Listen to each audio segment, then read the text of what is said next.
Hi hello dears, welcome back to our channel. நம்ம இன்றைக்கி என்ன பார்க்க போகிறோம் அப்படின்னு வந்து பார்த்திங்கன்னா, அனாமலி ஸ்கேன் தான். என்னோடய பேபியோட அனாமலி ஸ்கேன் ரிப்போர்ட் தான் நான் இதில் அட்டாச் பண்ணியிருக்கிறேன்.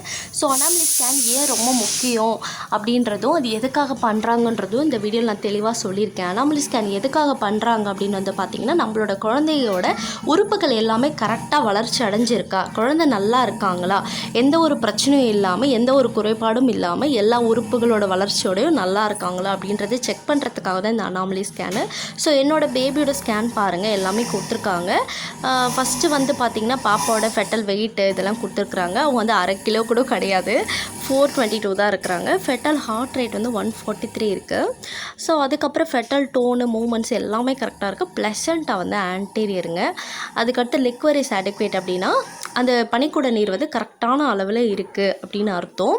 லிக்வர் வந்து அடிக்வேட் இல்லை அப்படின்னு வேறு ஏதாச்சும் நான் அடிக்வேட் அந்த மாதிரி மென்ஷன் பண்ணியிருக்காங்க அப்படின்னா போதுமான அளவு தண்ணீர் இல்லை அப்படின்னு அர்த்தம். ஸோ நீங்கள் இப்போ பார்க்க போகிறது ரொம்ப இம்பார்ட்டன்ட், ஃபெட்டல் அனாட்டமி. அதாவது குழந்தையோட எல்லா உறுப்புகளோட வளர்ச்சி எப்படி இருக்குன்னு காட்டுறாங்க பாருங்கள். ஸோ ஹெட்டெல்லாம் கரெக்டாக இருக்குது, neck appeared normal, spine appeared normal. இதில் ஏதாச்சும் ப்ராப்ளம் இருந்ததுன்னா இங்கேயே மென்ஷன் பண்ணுவாங்க. குழந்தையோட ஃபேஸும் எல்லாமே கரெக்டாக இருக்குது அப்படின்னு கொடுத்துருக்காங்க. போத் லங்ஸும் கரெக்டாக இருக்குது, எந்த ப்ராப்ளமும் இல்லை. அதுக்கப்புறம் ஹார்ட்டும் வந்து 4 சாம்பர்டு, அதாவது இடது வென்ட்ரிக்கல் வலது வென்ட்ரிக்கல் ஆரிக்கல் எல்லாம் சொல்லுவாங்கள்ல, அது எல்லாமே கரெக்டாக இருக்குது அப்படின்னு கொடுத்துருக்குறாங்க. இதுக்கு அடுத்து யூரினரி பிளாடர் வந்து கரெக்டாக இருக்குன்னு கொடுத்துருக்குறாங்க. இதில் ஏதாவது ப்ராப்ளம் இருந்தால் நம்மளுக்கு அதில் மென்ஷன் பண்ணிவிடுவாங்க. இம்ப்ரெஷன் இதுதான் ரொம்ப முக்கியம்.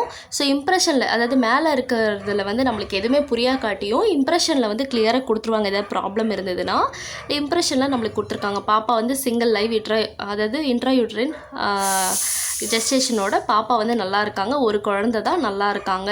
20லேருந்து 21 வாரத்துக்குள்ளே இருக்காங்க. பாப்பா கரெக்டாக இருக்காங்க அப்படின்னு கொடுத்துருக்காங்க. ப்ளசண்ட் ஆன்டீரியர் கொடுத்துருக்குறாங்க. வேறு ஏதாவது ப்ராப்ளம் இருந்தது இதில் மென்ஷன் பண்ணியிருப்பாங்க. எதுவும் ப்ராப்ளம் இல்லை. ஸோ பாப்பா ஹெல்த்தியாக தான் இருக்காங்க அப்படின்றதையும் கொடுத்துருக்குறாங்க. பின்னாடி வந்து இங்கே பாப்பாவோட இமேஜஸ்லாம் அட்டாச் பண்ணியிருக்கிறாங்க. கண்டிப்பாக இது நம்மளுக்கு புரியாது. ஸோ வந்து நம்ம ஒன்ஸ் இது பார்த்துக்கோங்க. எல்லாமே அட்டாச் பண்ணியிருக்கிறாங்க. பாப்பாவோட கை, கால், எலும்பு, அதுக்கப்புறம் பாப்பாவோட அந்த முதுகு தண்டுவடம் அதெல்லாம் கரெக்டாக இருக்கா, எல்லாமே வந்து அந்த ஸ்கேன் இமேஜ் வந்து அட்டாச் பண்ணியிருக்கிறாங்க.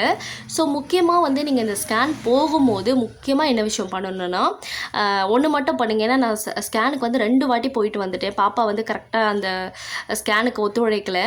ஸோ அந்த பக்கம் இந்த பக்கம் திரும்பலை, அவங்க அப்படியே இருந்தாங்க. ஸோ என்ன பண்ணணுன்னா, நல்லா ஜூஸ் குடிச்சிட்டு போங்க. வீட்லேயே அந்த ஸ்வீட்லாம் ரொம்ப சேர்க்காமல் ஜூஸ் மட்டும் குடிச்சிட்டு போங்க. பாப்பா கரெக்டாக இப்போ நல்லா வந்து நம்மளுக்கு அவங்களுக்கு ஏற்ற மாதிரி வளைஞ்சு நெளிஞ்சு அது மாதிரி மூமெண்ட்ஸ்லாம் கொடுப்பாங்க. ஜூஸ் நல்லா குடிச்சிட்டு போங்க, ரிலாக்ஸ்டாக போங்க, எல்லாமே கரெக்டாக வரும். ஸ்கேனில் வந்து கண்டிப்பாக என்ன பேபின்றது நம்மளுக்கு சொல்ல மாட்டாங்க. ஸோ இது மூலமாக தெரிஞ்சுக்கவும் முடியாது. எனக்கு ஆன்டீரியர் ப்ளசண்ட்டாக தான், கேர்ள் பேபி தான் எனக்கு பிறந்தாங்க. ஆனால் ஸ்கேனில் வந்து கண்டிப்பாக நம்மளுக்கு சொல்ல மாட்டாங்க, நம்ம தெரிஞ்சுக்கவும் முடியாது. ஸோ ரிலாக்ஸ்டாக போயிட்டு ஜாலியாக ஹாப்பியாக என்ஜாய் பண்ணுங்கள். பாப்பாவை நல்லா பார்த்து சந்தோஷமாக ஹாப்பியாக என்ஜாய். இந்த ஸ்கேன் வந்து கரெக்டாக 20லேருந்து 21 வீக்ஸ்க்குள்ளே எடுக்கணும். ஸோ இந்த ஸ்கேன் மட்டும் மிஸ் பண்ணாதீங்க. இது ரொம்ப ரொம்ப முக்கியமான ஸ்கேனு. என்டி ஸ்கேனுக்கு அடுத்து இது ரொம்பவே முக்கியமான ஸ்கேனு. இதை மிஸ் பண்ணாமல் கரெக்டாக எடுத்துக்கோங்க. ஓகே டியர்ஸ், தேங்க்யூ ஃபார் வாட்சிங். பாய்.